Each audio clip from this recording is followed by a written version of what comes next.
An artisan is someone who makes something with their hands or works with their hands and serves the community with whatever it is they make or do with their hands. Whatever the artisan makes or does has a practical and functional purpose.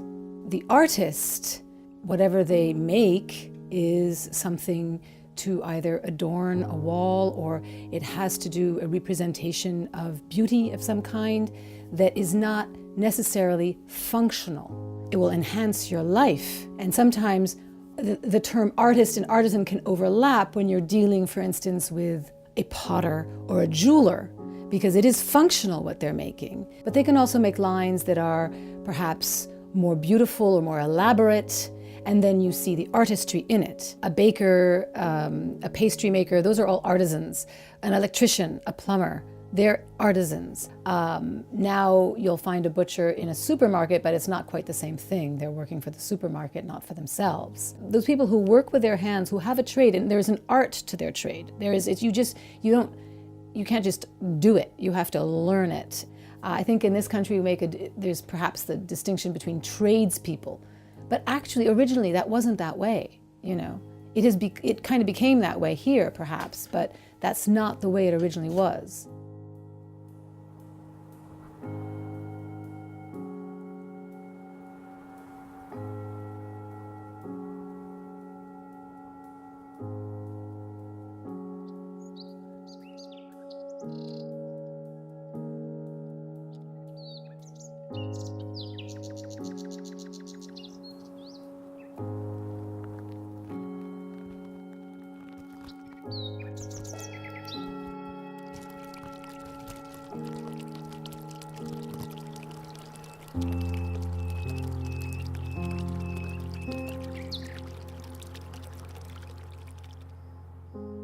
My name is Kiki Rosner. My business is Rosner Soap, and I run my business with my husband, Yaron Rosner. We moved here in 1998 and from Israel, after living for many years before that in France. And we opened our door in 1998. My name is Alicia Forsini. I moved to Sugar Loaf in 1995. I opened my shop in 2005, and I am a wholesale grower. My name is Nick Zungoli, and I am a fine art landscape and travel photographer. I came to Sugar Loaf to open up the Exposures Gallery back in 1979. After college, I did some traveling, got the travel bug, and I decided after I had made a 3-month trip to Europe that I would at some point, buy a camera like all other tourists and start taking photos. And it kind of led to this obsession that spilled over after I graduated from college. At the time when we lived in Israel, we had 2 small girls, and we thought of moving from there. And we walked in the street, it was in Tel Aviv, and we saw something that we thought it's a bakery. And we went in, and suddenly we realized that it's a soap store. There are all these big lofts of soaps, and we said, both of us together, this is what we can do. We can make soap. I think that the herbs are a common thread. That's really what keeps me going, the people you meet, the community. And it just kind of was an evolution, really, of just knowing that the herbs work so well for me.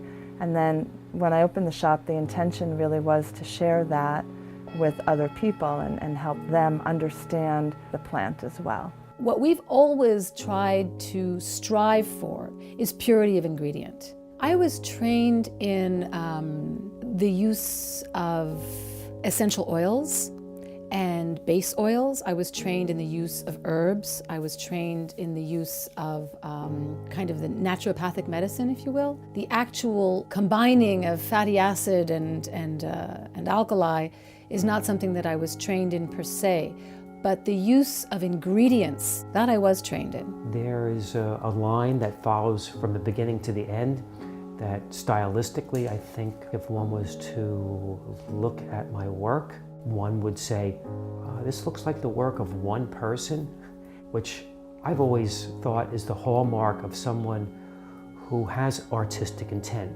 who has a specific vision. All art is really is a very high form of communication. I really wanted to reach out to the local community in regards to medicine and supplements, and it's something that I felt the community would really welcome, and they have.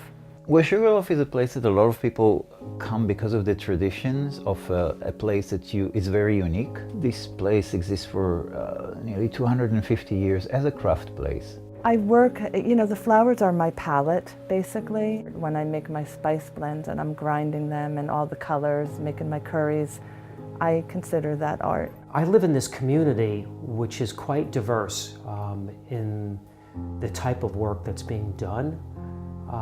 It is an art hamlet, but a lot of the art that's being done here is actually done in a fine craft sort of way. So, for instance, there are people who can sit down on a potter's wheel and just kind of pull up a form, and then they have a cup. And then there are those people who have that rare gift of being able to control the clay in such a way that they can make these amazing forms into a work of art. There is a mix in this community. They're not just artisans. There are people that just have stores here. They don't have the same attitude necessarily, because for them it's about business. In a community such as this one, you have a lot of independently minded people, because who does this today? It's not like you're making big bucks, right? For the artisans, it's about business too, but not just about business. There's also that really important aspect of, I make this. It's a dance, that's all I can say. It's always changing, always transitioning.